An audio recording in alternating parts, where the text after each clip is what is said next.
Halo, selamat datang lagi di Febrisy Channel.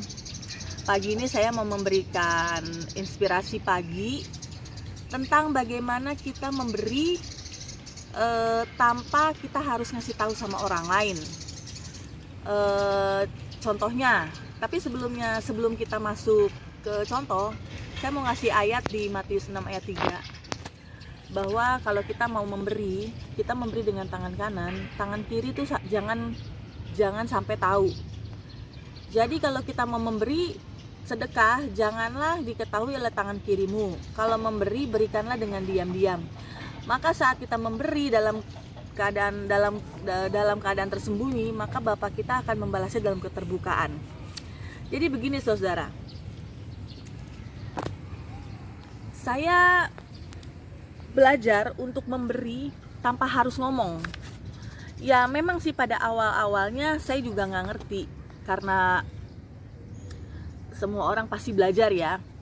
Dan ada titik dimana kita lebih dewasa, lebih mengerti, lebih cakap, lebih pintar, lebih bijak begitu. Tapi sih bukan berarti saya bilang saya bijak ya, tapi paling tidak seperti Tuhan Yesus bilang, kita belajar untuk menjadi sempurna, menjadi serupa seperti Kristus, seperti Hamasya.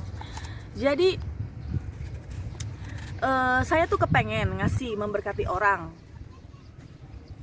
Awalnya saya kepengen dia tahu gitu, orang ini tahu gitu. Karena kalau dia nggak tahu, ntar dia nggak tahu siapa yang ngasih gitu kan. Tapi setelah makin kesini, makin nambah umur, makin nambah melewati banyak cerita hidup, saya memutuskan untuk memberi tanpa orang lain tahu. Memberi tanpa orang lain tahu. Saya usahain sebisa mungkin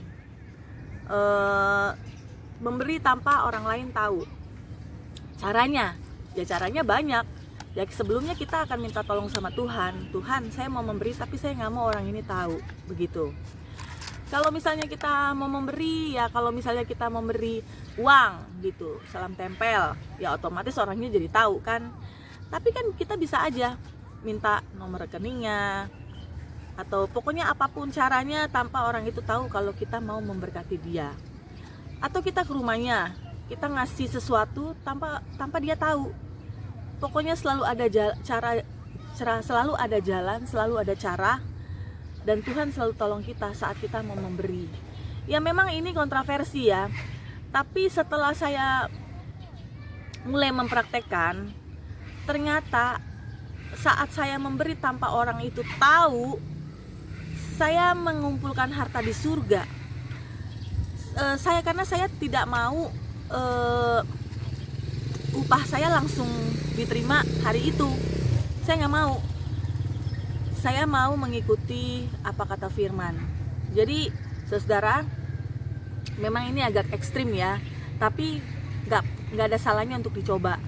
Dan pada saat langkah pertama sudah kamu lakukan seperti saya lakukan, dan itu akan menjadi suatu kebiasaan dan akan menjadi suatu hal yang biasa, karena kita memberi tidak mau menerima pujian.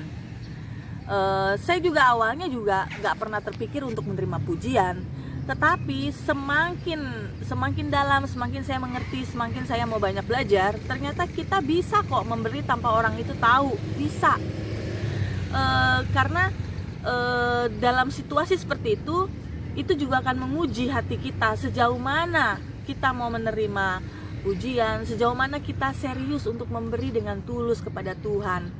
Jadi yang pertama, kita yang pasti gak maulah menerima upah kita saat ini. Yang kedua, kita maunya menyenangkan hati Tuhan kan.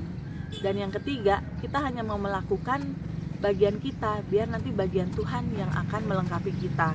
Dan ingat, firman Tuhan bilang, saat kita melakukannya dalam ketersembunyian, Tuhan akan membalaskannya dalam keterbukaan.